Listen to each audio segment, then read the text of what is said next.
Alam niyo ba kung ano ito? Kasing sarap ng pastillas pero mas mura kaysa pastillas. Tatlong ingredients lang ang ginamit ko dito. Ang kinis at ang puti. Huwag na nating patagalin pa, tara, luto na tayo. Dito sa ating kawali, maglagay lang tayo ng cornstarch. Lutuin lang natin ito ng 8 to 10 minutes in medium heat. Haluin lang nating maigi para pantay ang pagkaluto niya.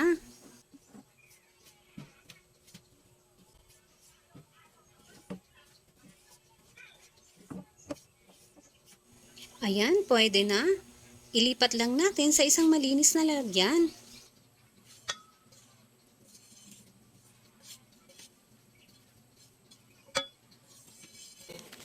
Lagyan lang natin ng powdered milk. Kahit anong brand pwede. Ito lang kasi ang alam kong mura. At i-mix-mix lang natin. Mas matipid ito sa pastillas kasi cornstarch lang ang ginamit natin dito. At sakto lang ang tamis kasi hindi na kailangan lagyan ng asukal. At maglagay din tayo ng condensed milk. Yung maliit na lata lang ng condensed milk.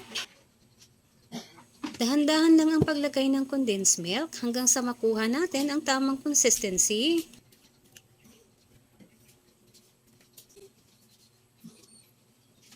Dapat may extra cornstarch kayo.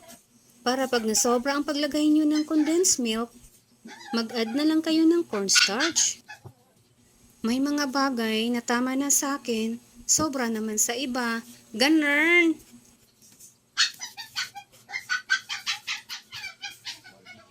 Patuloy lang sa paghalo, pag hindi na kaya, tamayin na. Nagsuot ko plastic gloves para dili mo suksok ning akong gimasa dali sa aking kuko. Gahapon pa ko nang hunaw, dili ko gusto mabasa ko ang kamot kay basin mapas mo. Basin mo tuo mo ha, wala ra ba ko? Hihi. Kakiyot oy. Kita ra jud makasabot aning mga Bisaya.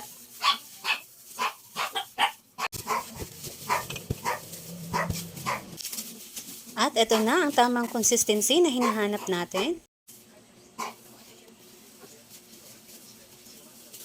Depende na sa inyo kung gaano kalaki ang balls na gagawin nyo. Gagamit lang tayo ng macarons liner dito.